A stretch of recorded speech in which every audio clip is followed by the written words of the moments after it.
Yeah, I'll start from the Super VR ball and all of that. Super VR ball, apart from the community meetup, I kind of also credit Super VR ball for getting my start in VR chat because, and it's still true nowadays, I play way too much Super VR ball. I speedrun it with friends, and I'm very involved with the community and all of that. I play way too much Super VR ball, so you can take the ball and throw it through the goal, and that'll sprout some confetti. And then this coin right here. Hello, welcome to Metaverse Degen. I'm your friendly orange pumpkin lion. I'm an old man raptor, and when I mean old, everybody thinks it. And our guest is? Hello, I'm Crazium. Oh, thank you very much for joining us, Crazium. It's an absolute pleasure getting to meet you and getting to know you. Yeah, it's great. Excited to be here. Oh, All right. So I'll start off with what got you into VRChat and started working in Unity and building games and avatars and worlds. Ooh, okay. Well, what got me into VR chat, I remember the last day of 2020, I got COVID. And so, yeah, I know the last day of 2020, I couldn't go that whole year without getting COVID. So, being locked, isolation away from the family and all that on New Year's Eve, I wanted to do something. So, I realized that my Quest headset, I could hook that up to my PC. And I'm like, wait a second, I could actually, like, go and play PC worlds and all of that. So I spent the whole day just playing a bunch of VR games. Eventually in the night, like went on to VR chat, and that's kind of where I got my start. But I didn't really start making things in Unity until about 2-ish years ago. One of my closest friends, Squid,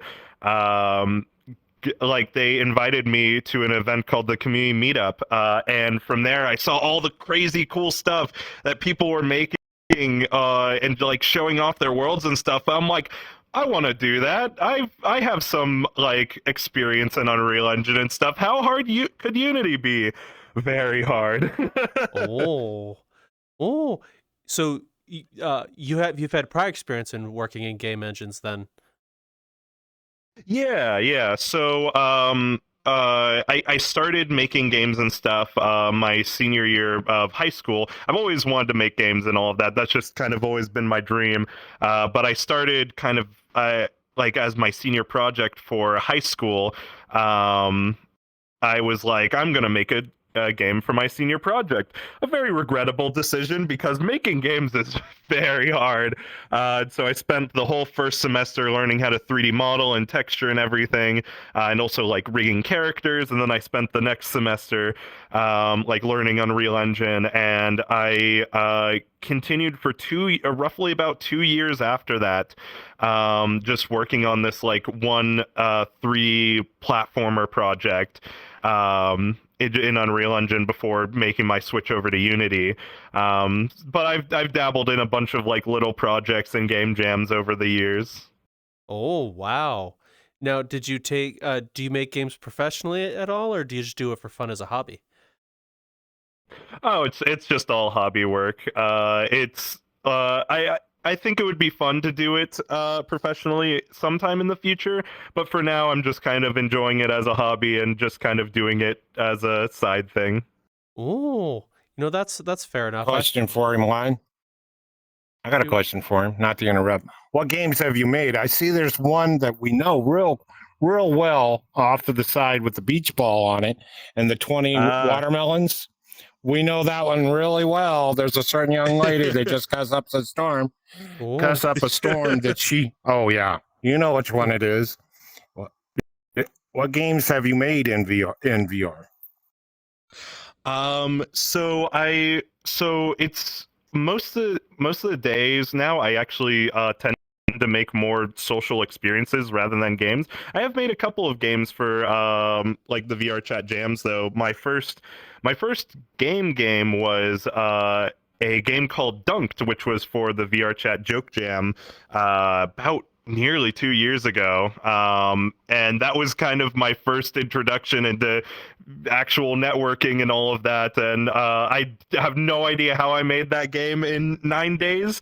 Because, man, there was a lot of work and a lot of learning. But at the same time, I look back at it and I'm like, yeah, this is about 9 days worth of work. It's a bit of a rusty game. But that's how game jams tend to be. It's like you make an interesting concept, and I never have enough time to polish it up to be as good of a game. Other stuff I've made, the Spookality right after the Joke Jam, I made a game called Candyclash, where two teams are pitted against each other, running around, collecting candies and all of that. And that's a game I want to revisit in the future because once again with jams, you get an interesting concept out, but you don't have quite enough time to polish it. So it's something I'd like to revisit in the future and give it kind of a good extra polish and make it a lot nicer. Ooh. Okay. You've said a few things that maybe have a few questions, but I'll start with what is the game clash you mentioned? Oh, the Candy Clash, or Sorry, no, my brain doesn't work. The game you went to make dunked for a thing.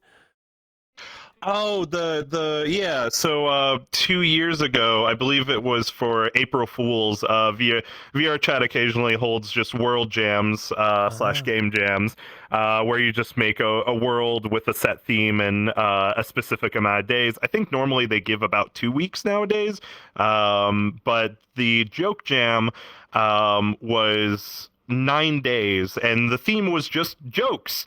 So I made like a world where it's this big circus tent, and it was a PvP game where you had to dunk your fellow players and stuff by controlling this like little ball in the middle to their dunk target.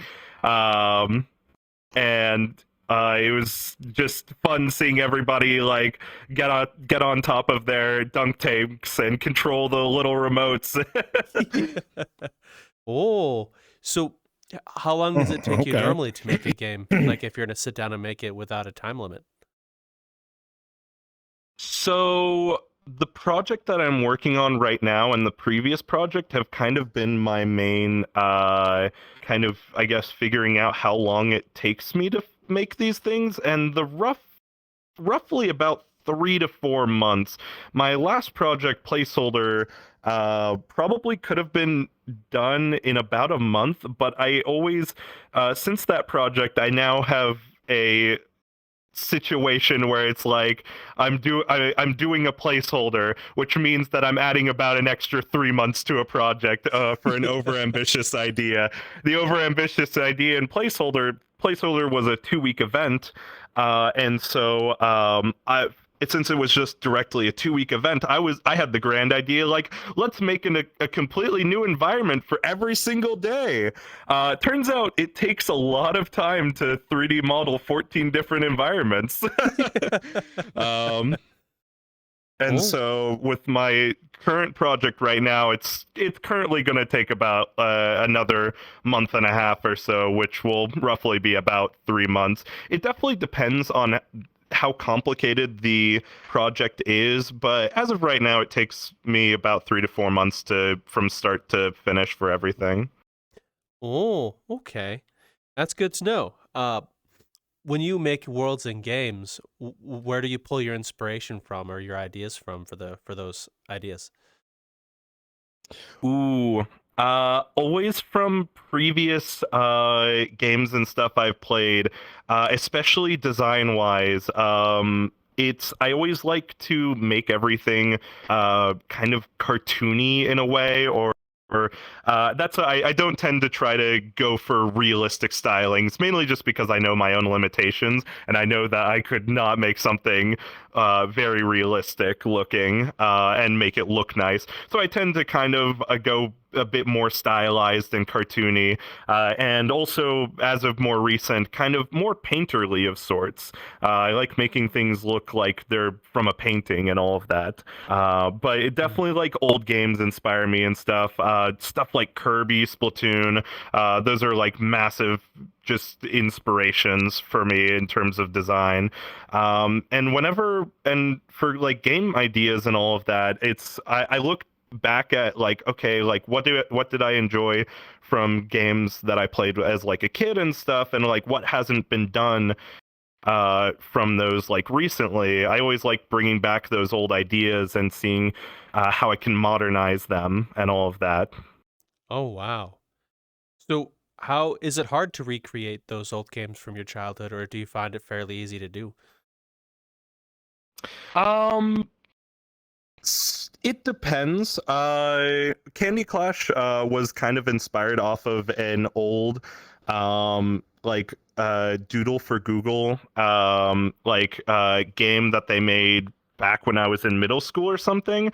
And the concept, and that's the thing, is the concept is, and all of that is there, but the difficult part is most of the time these are like with controllers or like with keyboard and all of that. You have to take VR into consideration. It's like, okay, how are people going to break this in a VR perspective? Or how is this going to work attacking people in a VR perspective? Is it like, does it get too annoying when you're like hitting somebody? Is UI like menus, is that too much of like an annoyance for players? So it's kind of translating those older ideas into VR, I find, is the most difficult portion. Hmm. So, are there any most common things that you find make it difficult for hurdles to for those style of games? Okay, so this is, I think, everybody when making a world can relate to. Uh, Players don't read anything. If you have text on a wall, if you have a tutorial on a wall or anything, you cannot rely on anybody to read that. And I've been slowly figuring out how to get around that hurdle. I think the best possible way of getting around that is giving somebody a visual example of like showing them what's going on. In placeholder, I had to essentially strap the tutorial onto their heads and like have it move around with their vision, and give them pretty much a step by step. So it was like grab the paintbrush by pressing both triggers. Press both triggers. It would give you a good check mark and go on to the next part. It was only like a 3 to 4 step tutorial, but it worked shockingly well, because if I were to just put that tutorial, oh, actually no, we had playtests where I just had that tutorial on the wall, and I would get questions every couple minutes. How do I do this? How do I do this? And oh man, yeah, players don't read, and figuring out the hurdle around that is a struggle. Yeah. Well, having the regular video game VR equivalent of, you know, when you do game tutorials, how you have like that very forced tutorials, like, please press forward to move forward, and it won't let you do anything else until you hit the forward button.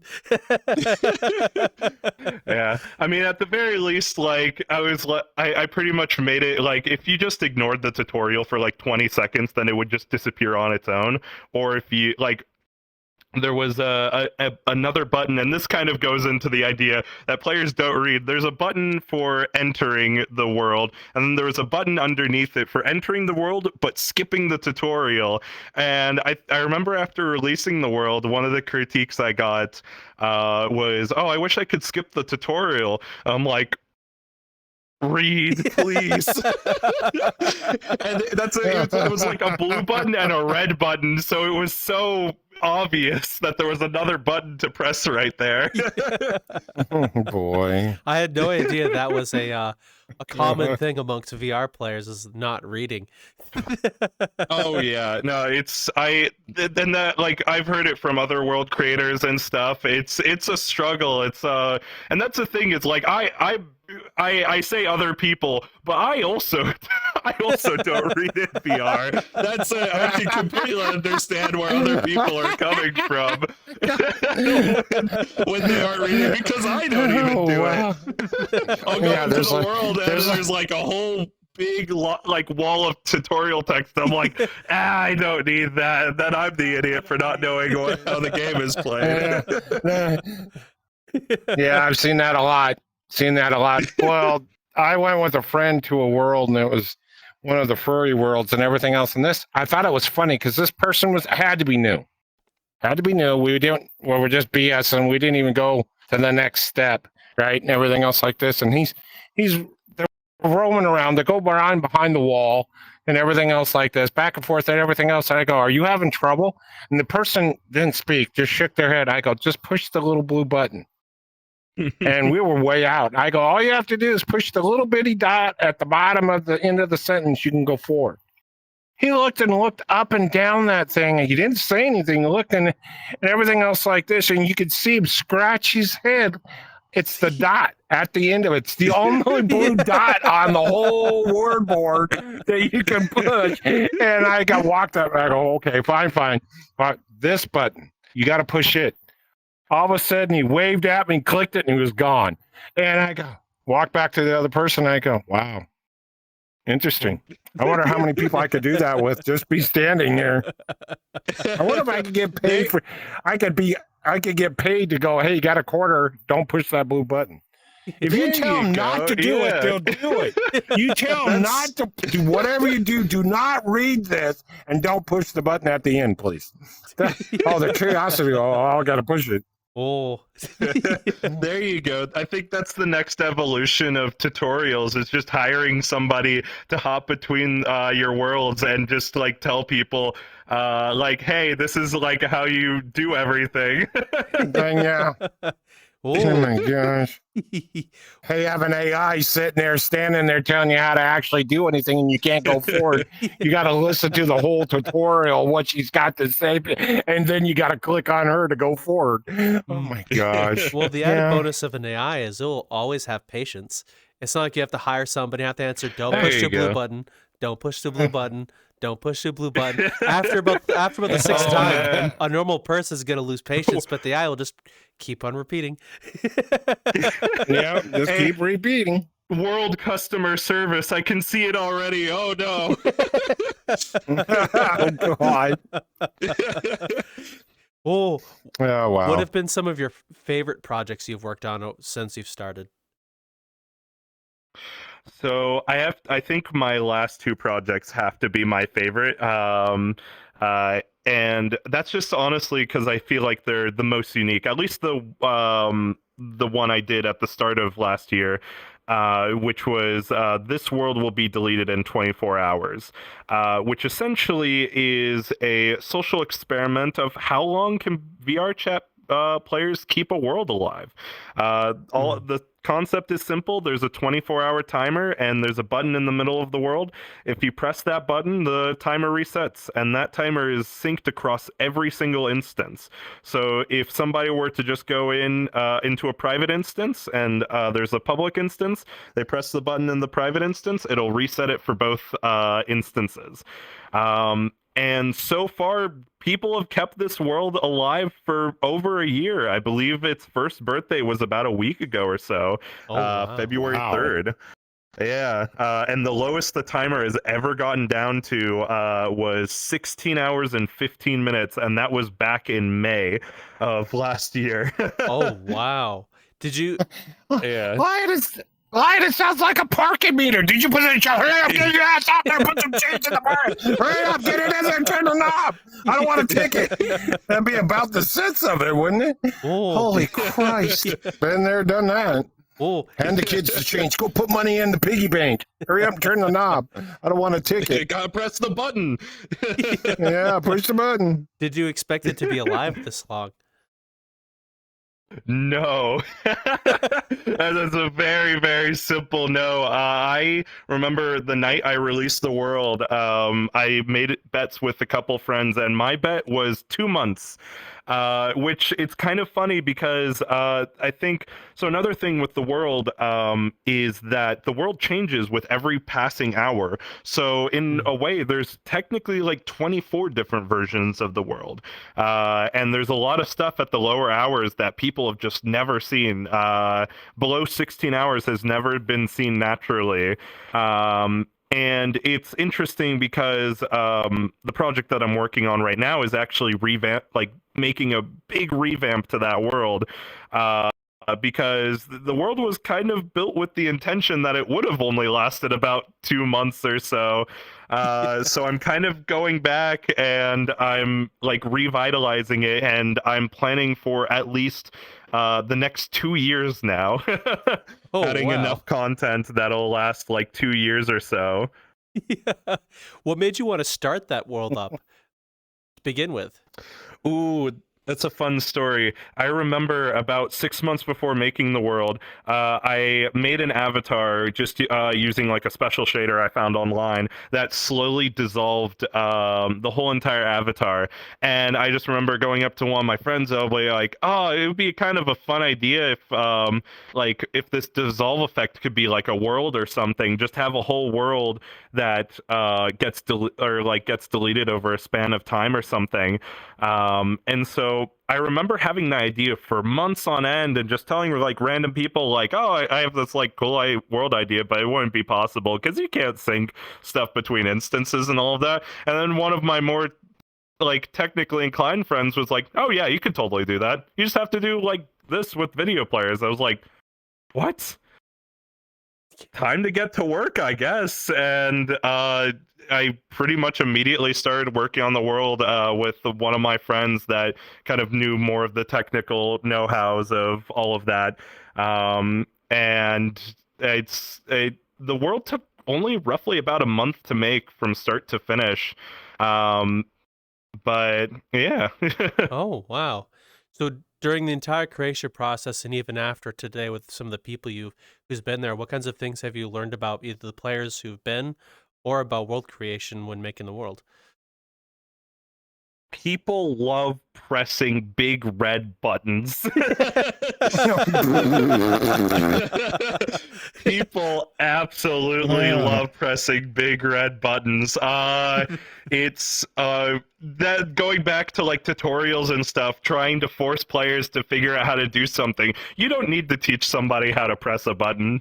If you give them a small area and you put them directly in front of a red button, they don't even need to know the world concept. They will run forward and press that button. I remember when we were playtesting the world, one of my friends joined off of me and they just said, "Ooh, shiny red button," ran forward and pressed it without even knowing the concept of the world. And throughout the past year, I have learned that sentiment has spread to a lot of people. Some people just didn't even know the world would be deleted in 24 hours. It's like pressing the button. But I like other things. I've learned a lot through world creation with this world. I've learned that video players can do some really wacky stuff, technical stuff way beyond my knowledge and all of that. But it's kind of, I feel I kind of give that world credit for being kind of a bit of a kickoff point for myself, because I feel like I've met a lot of people by showing off that world and all of that.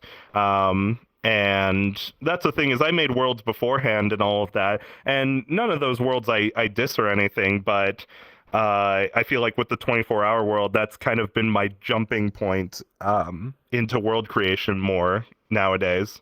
Oh, wow. So a question from what you said. You said VR, you've learned that VR, the media players can do some wacky stuff. Would you mind explaining that a little bit? Like, what do you mean by that? Yeah, so I guess to kind of put it simply, mainly just because I'm not the best at that type of technical knowledge. The world essentially relies on somebody pressing that button, and from that button a URL to our server is loaded, and pretty much the only way to do that is through video players, because most of the time you put in a video and it'll play the video. If you put in a different URL, it'll like try to ping that URL, and it won't do anything because it's not video. But from there, it like when our server gets that ping, it pretty much goes through a whole bunch of stuff. It's like, hey, we got a ping. Let's go reset the button. There's a whole lot of extra security and technical stuff in the background. That's all of my friends' knowledge though. But I guess another thing with video player shenanigans, as I always call it, our last world placeholder. So the 24-hour world, one URL. So obviously, in our next world, we had to ramp that up with like about 1.2 million URLs. Holy crap! 1.2 million URLs? That sounds like a nightmare. Wow. Oh yeah, absolutely. I'm glad that I did not have to touch most of that. Most of it generated just automatically, obviously. I believe roughly it would be about 800,000 URLs and an additional 500,000 or so just for security purposes. And that's just video players can just do some weird shenanigans, I guess, with because I guess once you're able to get data out of the game and to an external server and then bring that data back into the game, you can kind of do whatever with that data, whether it's just syncing something or just telling a video to, hey, reset this timer. Oh, so I do have a huge question then. So you says like up to over 1 million URLs. What do those URLs do in placeholder? So in placeholder, placeholder was essentially a challenge to ourselves where we wanted to do r/place in VRChat. And so pretty much, I believe, I'm going to smudge the numbers here just because it's been a few months, but I think we had a 200 by 200 something grid of pixels, essentially. r/place was just like players could place a pixel every like 5 minutes or so. So essentially, we wanted to make a VRChat version of that, but players could place a pixel about every 30 seconds, which I think was the lowest we could go just due to technical reasons.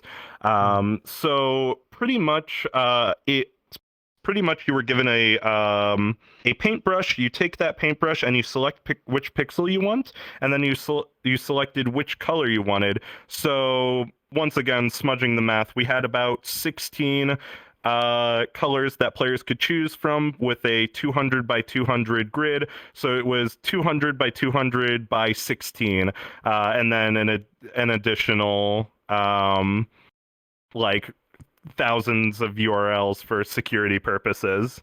So every single color needed its own URL. Every single pixel needed 16 URLs for each color. So there's a lot of URLs. Oh, wow.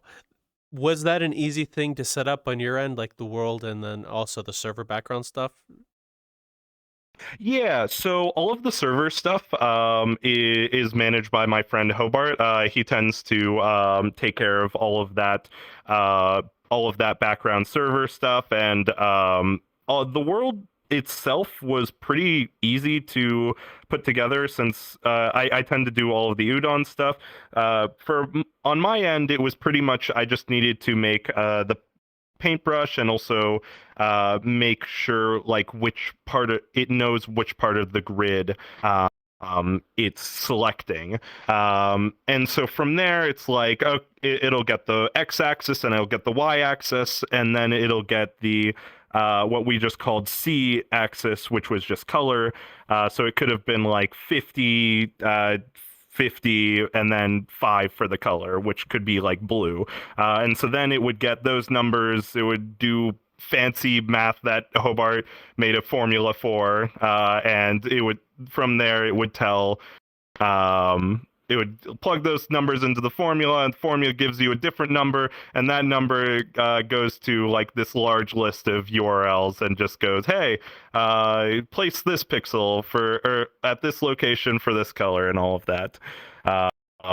So that's the thing is like that world, I think we could have gotten it done in early August ish, and then I decided to take another 2 months to do a bunch of art stuff for Ah. it. Yeah. Wow. I'm quite impressed that you wanted to make a world like that. That sounds like a really lengthy endeavor. It's so I feel like at this point, Hobart and I always kind of bounce ideas off of each other, and I think most of the time it kind of always starts off as a joke of, would this be possible? And then we go, nah, it wouldn't be possible. And then Hobart comes back to me like a month or two later and is like, yeah, it's possible. You just gotta do this, this, and this. And I'm like, oh, okay. Do you want to do it? He's like, yeah, sure. So that's actually really cool. I do have a question. How did you and Hobart meet? We met at the community meetup. So the first world that I ever showed off at the community meetup was called Kraz Gravity, a world where you could walk on walls and all of that.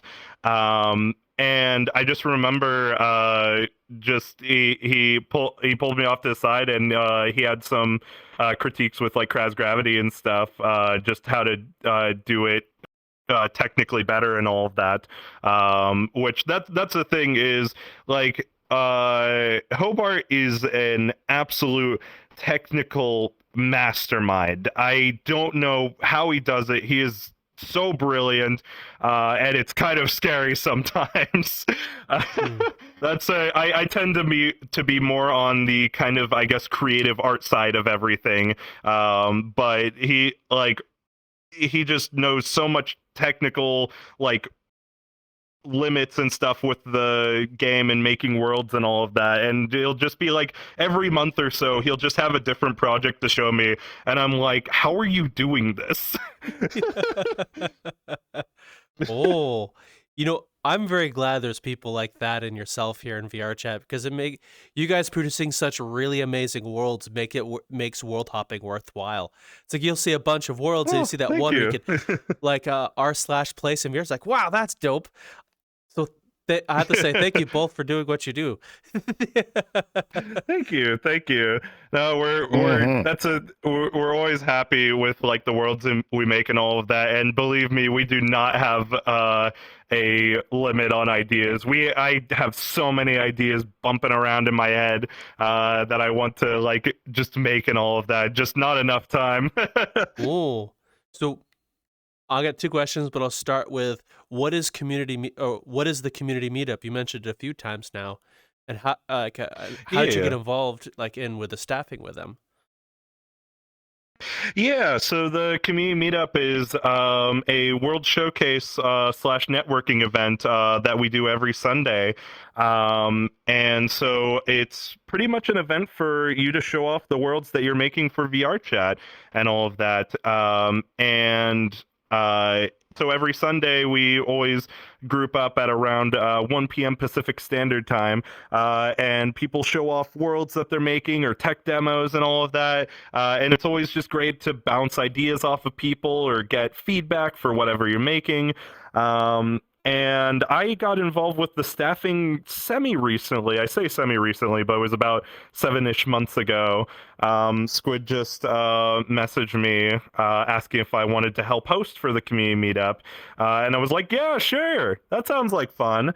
And it has been fun. It's always great to be able to kind of have an event where people can kind of show off and network just how to do things and how to make cool stuff with each other.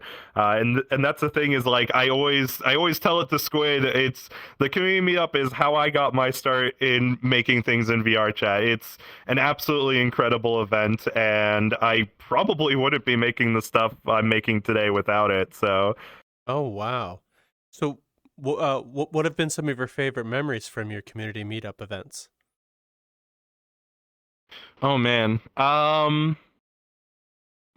It's I always kind of I always kind of associate people sometimes with the worlds they make and all of that. Mm. So it's always fun just because we get a pretty regular group of people who attend the community meetups and all of that. So it's kind of been interesting because I've been going for about 2 years now, and it's like you get all the regulars, and it's like oh, I remember the world that you showed off like the first time that I went to the community meetup, and they didn't remember at all. They were like, that was 2 years ago. How do you remember that? But it's just kind of there's always just fun shenanigans going on, or just like the chaos of worlds that are very work in progress and break in unexpected ways, or hearing 80 voices in your head. It's like but it's all fun and everything. Oh, and well, that's actually really cool that the community meetups exist. I'll have to go check it out myself. Hint, hint, wink, wink, nudge, nudge. Check the description. Hello. I'm interrupting the content you're currently watching, which is amazing content. You should go check out more of that, by the way. Either way, I'm actually here to make a request of you. Would you mind following us on any of your social media? We have a Discord. We're hanging out and doing things as well. We have some cool future projects we're kind of working on. You'll see hints of it in our Discord, or you can just come hang out and talk with us for updates, and also chatting as well over on Twitter. You follow LionTurtle21, which is me, and you can get some other stuff over that way. We also have a Patreon, which we are doing some back of house content, like you see us as a friend group hanging out, or we also have an extra show we're working on. And with that said, we have 2 people who also joined our Patreon as well, which is Training Fangs and a Forbidden Zero. So thank you both. And thank you for watching the content, because none of this would be continued without people such as yourself. So thank you very much. I won't keep it any longer. I know how these can get really annoying. Enjoy. CommunityMeetup.net. And also, based on everything you hosting for Community Meetup and making worlds and all your projects, how do you do time management for all of this? Ooh, not well. Not well at all, goddammit. I don't know what you're talking about. The calendar went out the window. So it's time management is something I've been trying to figure out more so nowadays. I always tend to try to not overstress myself, because all of this is just a hobby to me at the end of the day. I'm just doing this for fun and all of that, and if it's not fun, then I don't want to be stressing out about it. But it's kind of like I have a lot of ideas that I want to make, and a lot of worlds that I want to make. I'm trying to figure out kind of the best way to divide up my time so I can get those out eventually. And so it's kind of been more so I tend to work on things during the weekdays, and just like late into the nights and the weekdays and all of that, because I also full-time job and everything. I have to work. I can only work after work. And then I found on the weekends that I just tend to let go on the weekends. I don't want to work on stuff. It's that those are the only times that I get my time completely free. And so it's like I'm just want to take the time to relax, and I can like continue working on stuff on Monday. Unless I'm just like super hyper fixated on like a project or something. For example, this avatar, I spent all of last week remaking this. This is based off of my old main avatar, and I pretty much spent last weekend just working on it as well, just because I really wanted to get it done in a short time frame. Oh, so I have 2 other questions based on you mentioning your avatar. How did you get your name, and where did the concept of your avatar come from? Ooh, I'll start with my name. I don't quite remember. I had a really embarrassing like old username, because in middle school and like early high school and all of that, I would only play Minecraft. That's the only thing I would play, and I'd just play a bunch of Minecraft. And I remember about like 10 years ago or something, they allowed you to change your username. And I saw all of my friends changing their usernames and stuff. I'm like, I want to do that too. And so I remember like thinking a whole day like for the perfect username, and I typed it in and it was already taken. Oh. And so then after that, I was like, okay, well, I got this backup username, Crazium, and that wasn't taken. So I was like, I'll take that. I have no remembrance of what that old username is that was taken. I just remember like 13-year-old me being very disappointed, like, it's already taken. Like, come on. And so it's just kind of always stuck with me. It's just a simple combination of crazy and cranium, but it's just always kind of stuck with me. As for my avatar and stuff, there was a small game that I made in like a week or something in Unreal Engine, or at least I started like prototyping in Unreal Engine, and I needed a player character. And so I just made a sphere, and I went into MS Paint and I picked a shade of blue and I drew a happy face and two eyes and I slapped it on the sphere. I was like, there we go, player character. And I remember one day I took like a side angle picture where the face just was like looking up like this. And I'm like, that would make for a fun logo. So I took that picture into Illustrator, like just kind of traced over it, made it into a logo and all of that. And then that kind of started the whole Krazco stuff. And then when I got into VRChat, I was using one of my old player characters as a avatar base, but I wanted to make my own VRChat avatar that was more dedicated to VRChat. I was like, what if I turn that logo, that like smiling blue ball, into an avatar? And so I pretty much wanted to take that and also put a bunch of objects around my head that represented me in some way in my life, and just slap all of that on, and also just like give myself an outfit that I pretty much wear every day in real life. And that's how my avatar came along. So may I ask what are all those objects and how do they represent you that's all around your avatar's head? Yeah, I'll start from the Super VR ball and all of that. Super VR ball, apart from the community meetup, I kind of also credit Super VR ball for getting my start in VRChat, because and it's still true nowadays, I play way too much Super VR ball. I speedrun it with friends, and I'm very involved with the community and all of that. I play way too much Super VR ball, so you can take the ball and throw it through the goal and that'll sprout some confetti. And then this coin right here, this is from an old character from the game I used to work on in Unreal Engine. This is just the logo on the back of their hoodie. This stopwatch up here, I used to be, if you've ever heard of the old MMO Toontown, I used to be the graphic designer for Toontown Rewritten, which is a fan-based like revival of the project. So I wanted to kind of bring in their logo. The bird right here and the feathers and stuff, I just really like birds.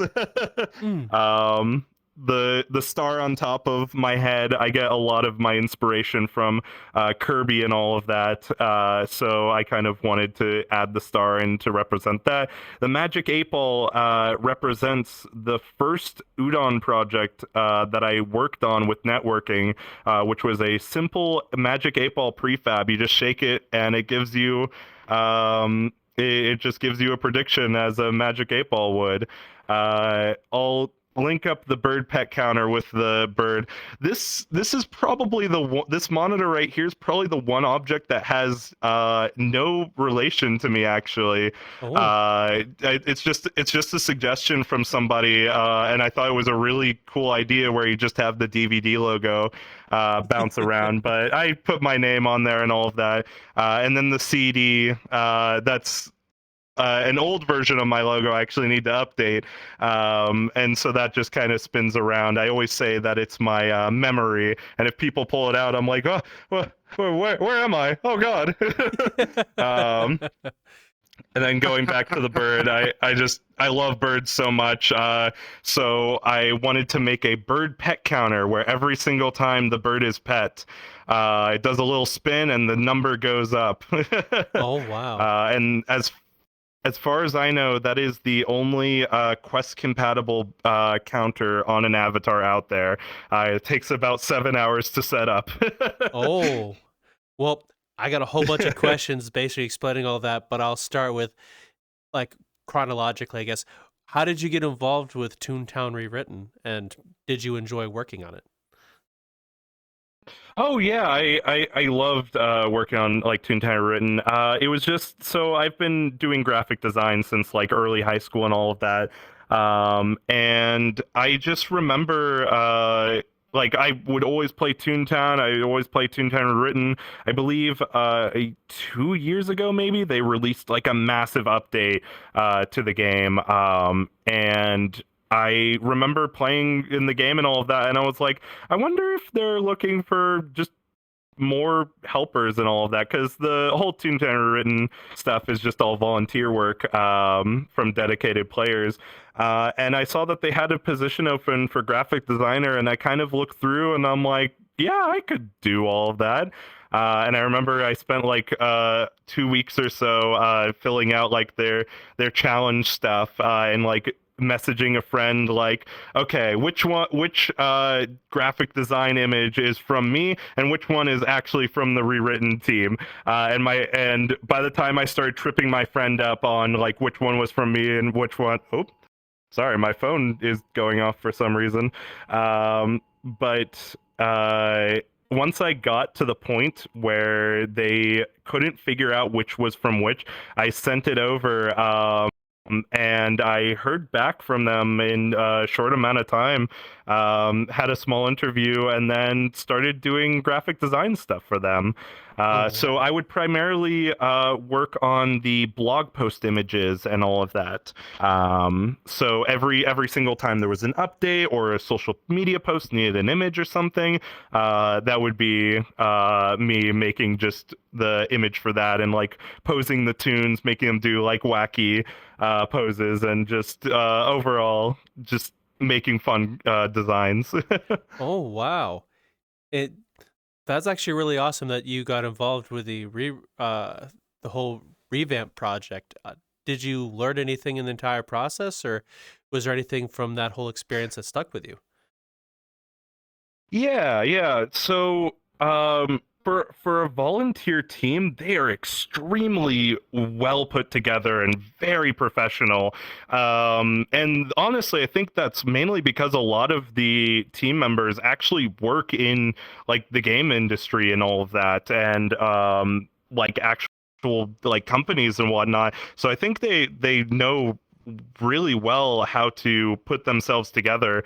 And so it's kind of it I've never been in a professional team environment when working on a game before, so I kind of I feel like it's given me a bit of an intro into how these things are more set up, and it was very interesting to just see like the different departments and all of that, of like who's doing what and how everything was organized, and also just how much of the different programs and all of that that they use to help keep everything organized. So definitely just keeping things a bit more organized, and learning how to organize all of my stuff is definitely something I've learned from them. Oh, wow. Um, so from all your experience with both the Toontown revamp and your VR chat activities, do you find yourself having a different thoughts, insights into regular video games when you play them? Yes. I Whether it's a VR chat world or just a AAA game, I cannot avoid the thoughts of I wonder how this was put together. I wonder how that 3D model is. Like, I wonder how many polygons it has, or like, I wonder how they. It's thoughts like that, and that's the thing. It's not bad, but it's like it's definitely like just looking around, especially Nintendo games. I don't know what they do to make their games look so good and but run on such a little device. But man, they have some crazy secrets, and so it's always kind of fun playing games from Nintendo and just looking around and being like, oh, that's how they're doing that, or that's how they're like doing these UVs or putting things together. And I think that extends to all worlds and everything. It's like you just look around a world, it's like, oh, okay, like this is how they like set things up, or like just dissecting every little bit just so I could get a bit of knowledge for my future projects. Oh wow. What are some of the first things you pick out when you do that, when you're looking at a game or a VR chat world? If it's a game world, I always try to figure out like how if they have like unique mechanics or something. I always like to figure out like, okay, how are those set up. I remember for the longest time, because I would play it a lot, trying to dissect Super VR Ball and like how it like transitions levels, how does it keep everybody organized on like the leaderboards and all of that. I think the biggest thing that was a question for a while is like, how do they always put people onto the balls and like have the balls like move around, or players move around with the balls? Because for the longest time I thought that was done with stations, but it's actually being done by players just constantly teleported to the ball. And so stuff like that, stations can be very limited, but with stuff like that you can like add your own like custom movement and all of that. And I figured out like how other worlds, a lot of other worlds kind of rely on the same system. If they want the player to have custom movement, they're pretty much just going to attach the player onto an object and use that object for movement, while the player just is constantly teleported to that thing. Oh, so in since I don't know enough about Unity, how would one constantly have a player teleport to an object or a location? It's just or in Udon there's just a teleport function. I haven't fully tested it out in any Udon project of my own yet. I mainly just know roughly how it works, so I could be smudging how it works in like the full end of things. Like I know that there's probably a lot of small things where like, because I know it's like, oh, you just constantly every frame teleport the player to this object, but it's probably also like getting rotation might be an issue, or other stuff like that. There are a lot of small things that would need to be Hmm. like picked out. Oh, so I'm gonna ask another question based on some of the stuff you said about what's around your head.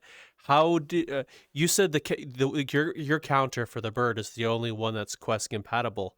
How long did it take you to make it Quest compatible and get that whole process figured out? So, so pretty much, if I didn't want this to be Quest compatible, it would have been a very easy thing, because there are just the biggest issue is shaders. You can only use a small amount of shaders when making an avatar Quest compatible. So there are number shaders out there, and there are a couple of like PC only avatars that I've seen like with that shader used on it. And so it was kind of the question of, okay, I want my Quest friends to be able to see this counter and all of that, so I can't use the shader. And I think it took me about a day or two of just thinking. It's like, oh, I could use like a 7 segment display and use blend shapes to hide the different segments on the numbers and all of that, and just hide each of them as different animations for that are specific to the numbers. And so the problem with that, and luckily the newest version of Unity helps kind of alleviate those lag issues. I don't think it ever caused any lag, but it's still a bit better. Is that this would be about 60 blend shapes, or now it's roughly about 40, just because I did this a bit smarter in my new version. But that is a lot of blend shapes, and it would be about 60 different animations, because you need one for every single number 0 through 9 for all 6 of the digits. And so that can be just quite a lot. So it's it takes about 7 hours from start to finish to set up the whole entire bird pet counter. Oh, so well, actually, that's actually pretty impressive. You got that working for Quest. I'm gonna be quite honest. Is it easy to make things like that to work on Quest? Because I've heard some people I know who work at Unity and Blender that making things Quest friendly can be a pain in the ass. Oh, absolutely. Yeah. No, it's so when making things Quest compatible, the nice thing is I tend to make all of my stuff from scratch. So I kind of take a couple days where it's just like I need to pre-plan everything that is going to be in the avatar and what would be an issue on Quest. Because another thing I like to do is, apart from shaders and also just small sounds on the avatar, this is completely one-to-one on Quest in terms of polygons, in terms of like meshes, everything. It is one-to-one on Quest and PC. And so it takes a lot of pre-planning, because it's like you need to on PC this is good, on Quest it's poor. I would not be able to optimize this anymore on Quest without just removing a lot of the functionality from the objects and all of that. So it's kind of a lot of pre-planning beforehand, just figuring out, okay, what do I want to accomplish? What can't be done on Quest without shaders and stuff? And if it can't be done, how do I make it so that those can be done without the shaders or anything? But yeah, it's not a VRChat project unless I'm yelling "fuck Quest" at some point of the project. That is my saying. I can only imagine. Didn't VRChat change its rules recently for Quest requirements due to like the mobile game, or the mobile version, like the cell phone version of the game or something like that? Or like what in specific? I know mobile has some of its own limitations. For example, I think mobile can't run very poor avatars. I'm not sure why, but well, I don't know why either. I know since they released that, I was told by some people that I believe for the Quest headset and the mobile phone game version of VRChat are going to have the same rules, I think. I could be very, very wrong. No, that sounds about right. So that's the thing, is like it's like pretty much whenever it's like mobile or Quest, it all just kind of comes back down to one thing, which is Android. So that's whenever it's a PC world, that's just always classified as Windows build. Whenever it's a Quest or mobile, that's just always an Android build. And so that's the thing, is like the nice thing with mobile is that if you need to test things out for Quest, or need to see how things work on Quest, you can pretty much just whip out your phone and it's nearly one-to-one, albeit some things are different. But for the most part, I think all limitations and all of that are pretty much the same on Quest and mobile. Oh, good to know. Last question on the stuff in your head. Sorry, how did the 8-ball project you mentioned, the 8-ball prefab, start? Like, how did you get involved with it, and how long did it take? One of my friends, dyslexic. This was before I was in prefabs. There was a prefabs jam, and dyslexic invited me to just make like a prefab with them, where I think the jam was just make a fun little gadget or trinket or something. And I always had like a magic 8-ball on my desk. It's always for the difficult decisions of life. Am I doing my taxes this weekend? Okay, yeah, I will.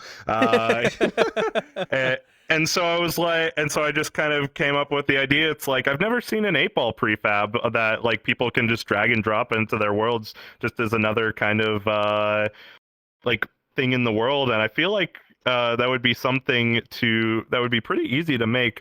Now it's interesting because there's two different versions of the Magic 8-ball prefab that we made. The first version, which I have no idea how it network syncs between players. The biggest thing is that we wanted to make, if you shake the ball, that it would display the same exact answer to everyone. I have no idea. Looking back on that code, I have no idea how it works. It should not work. It somehow works. No clue. So I remember a few months after that, I just took a weekend to just kind of gut that entire code and make it properly, just for the off chance that for some reason one day it didn't work anymore. But yeah, that was pretty much just like an invitation from Dyslexic, like, hey, want to help make a prefab with me? And I was like, yeah, sure.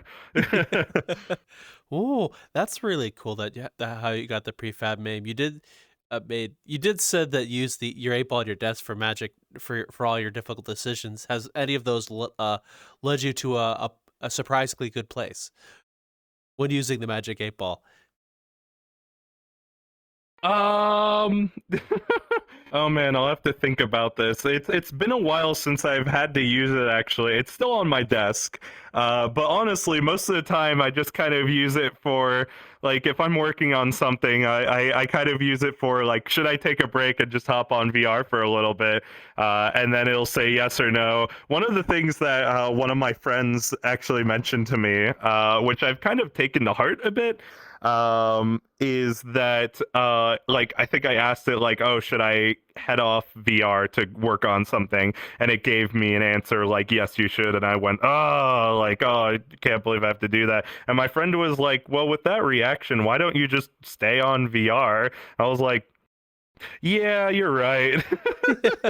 Probably sometimes shouldn't let the magic 8-ball dictate what I do and what to do. How did you find yourself using the 8-ball for decisions like that? Like, what got you started on using it? I don't know. It's weird because I guess the Magic 8-Ball's kind of always been viewed as like a kind of 80s trinket, or like early 90s just fun little toy and all of that. And I just remember just being like, one day I was like, I should have a Magic 8-Ball. Why not? And that's the thing, is like I always like to make my desk and atmosphere very creative. So I have a bunch of trinkets and like little pictures and everything just surrounding my desk.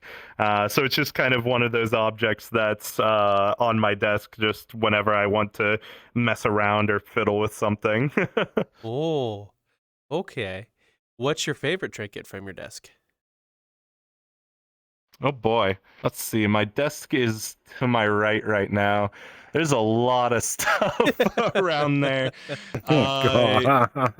I have to say, probably the thing that I've been fiddling around with, I'll just kind of just use whenever I need to like think or something. Just silly putty. I got some silly putty for Oh my just in a God. stocking from Christmas. And it's just So here's petty. oh, no, you God. haven't heard the worst part yet. It's not the silly putty itself, it's the red egg that it comes in. I don't know.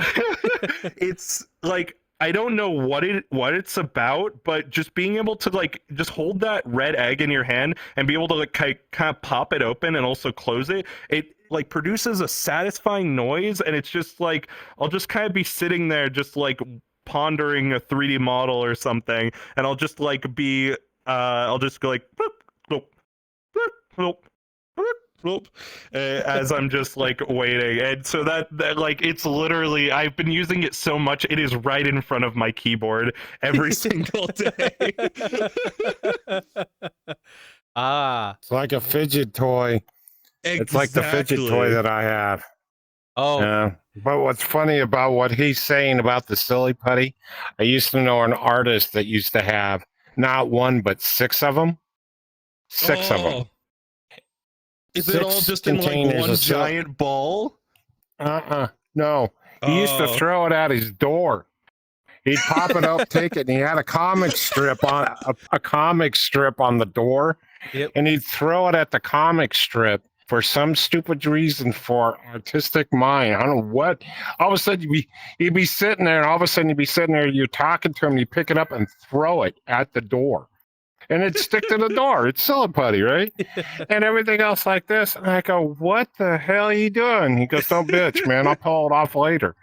I got 6 more of them in the drawer.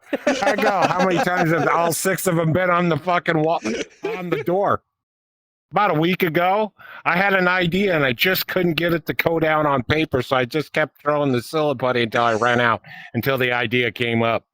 And I'm going, my man, God. I gotta do that And one of these everything days. Yeah, you know, people use, don't get me wrong, people use different things to kick things into gear by thinking, you know, a fidget spinner or a clicker or something like this.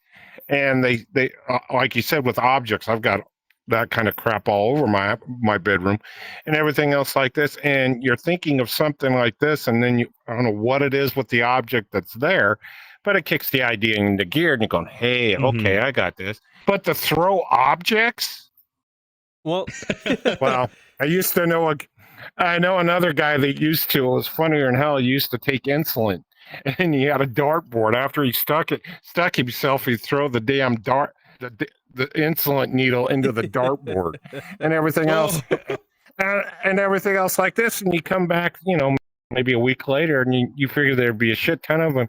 Well, at that time, he was living with his mom. His mom would come and grab them and then get rid of them. So she got rid of them properly. But I go, how many of those stupid son of a bitches do you miss? None. He'd actually stick them every goddamn time into that dartboard. Oh, man. well, in terms of throwable things, when I was in high school, I had a really durable phone called the Motorola Quantico. I've shared the story before, but it's relevant. And it's a military spec flip phone. Of all the phones I've owned, it was my favorite and the most abused phone I had, because I would, for fun, just take it and huck it. It would hit walls, it's hit ceilings, it's went into traffic, been run over by cars, bottom of rivers, and it would still live. And I would do it because I could, because I knew it'd still continue. The thing that killed it the most wasn't being thrown or the drowned or almost blown up. It's just flipping it. The hinges gave way eventually, but it lived through everything I did, everything else I've done to it. And throwing the putty, I can understand why you would. It's fun. Yeah, I was about to say, I feel like I gotta take my putty and throw it against the door or something at least once. Yeah, but he stuck up a comic strip. He had Garfield on the wall, and he'd throw the thing at the Garfield and everything else like this. And I go, I just, you know, when you're standing there and you're talking to somebody and you're sitting there and all of a sudden you just weaves it and you look at him like, you know, because you think he's going to throw it at you because, you know, he's throwing it, but you're off to the side, but he's throwing it at, you know, I know another, like I said, people do different things to keep themselves occupied and everything else. I know a guy that used to remember the little basketball hoops? Oh, yeah. He used to throw. You know, and everything else like this, or a garbage can, and he threw it into it. But, you know, fill a putty against the door. Can you imagine what that echoed on the other side? See, at that time, the guy lived with his mom. I can imagine what this after a while. I wonder how many times she opened up the door and he chucked a piece at her and hit her in the head with it. You never know. You know, but, you know, like you said, when you have something that you have to, you know, like the 8-ball, or silly putty or a clicker or something like that to entertain yourself, to try to get that thought through. Boy, and I still do it, and I'm an old man, and I still, you know, instead of jotting stuff down, you oh, they have that, yeah, okay, and all it is a clicker in your hand. Yeah, Mm. it's funny and shit, but it's Ooh. weird crap. Yeah, Crazium. If Oh, yeah. through a lot of he himself has fidget toys. He has this. It's like a little clicker that is just two metal plates. They make a clicking sound when you separate them, and they're it's dice cards. Like I think they're aces. I think, and he just moves them around the same as you Yeah, would it's two as metal. you do the Yeah, putty egg. yeah. You just flip the putty egg. You flip it back, and it makes 3 clicks. I've played with it so much because it's gold. You can get them in different colors. They go through. They got the Oh, high yeah. your ace, king, queen. I played with it so much. It's literally wore the coating off of it. I've played with it that much to keep my hands. People go, you got problems when you got to play with a fidget toy. What do you want me to do? If you got something that's stressed or something on your mind, it's better than that or throwing putty, I guess, towards the wall. I guess I could do that, but what the, Yeah. That's it. I just find it funny with the silly putty, because that's the thing is, like, I don't think I've like messed around with the actual putty in the egg for like a couple of weeks now. It's just been the egg part, and I have no idea why. It's just so mesmerizing to fidget around with whenever working on something. It works out in the end. Oh, Mm-hmm. hey, people play with various things. Some people shake their legs. Some people sit in the I seat think back I know. chairs and pull the leg. I Seat know thing. why. Lion, I think I know why Craze plays with the Siliputty container. It's red and it's a red button. It all makes sense. One of these days, I'm gonna have to add the silly putty container onto the head of this avatar. Oh my god! I can see it over there Too going. many objects. Yeah. Oh, well, No. well, Crazium, thank you very much for sitting down and chatting with us and letting us get to know you. Where can Yes. people where can people find Yeah. where can people find you if they wish to find you? Yeah, well, 2 primary places, Twitter or X, CraziumGames. I tend to only do developer updates and stuff on there, or whatever I'm working on. So that's always a great place to find where like the stuff that I'm working on. I also have a VRChat group, the Crazco community. I tend to push out group updates and stuff whenever I'm running playtests and whatnot. So if you ever want to see a project I'm working on in a really terrible state before it's polished or anything, feel free to join the group. I also have a Discord for the Crazco community, which can be found at discord.craz.co, or it can be found just under the links in my VRChat bio or the Crazco community. That you can also, I also push playtests and talk about worlds and just other Unity stuff on there. But yeah, thank you so much for having me. This has been absolutely delightful. You're most very welcome. Yeah, it's been great. We enjoyed it just as much as you did. Yes, we do. Oh, and Raptor, you know the thing. Okay, folks. If you can't hear this, hopefully you can. I got to turn it the right way. Hold on, I got it here. You can hear it click if you listen to it real quick. No matter what you do, I don't care how you click your life or what you play in here. Somewhere, you might just get bored and find Siliputty in your pocket. And if it is, make sure the lid's on because it's going to be a mess down the road. Take care, folks. We'll talk to you later. Bye.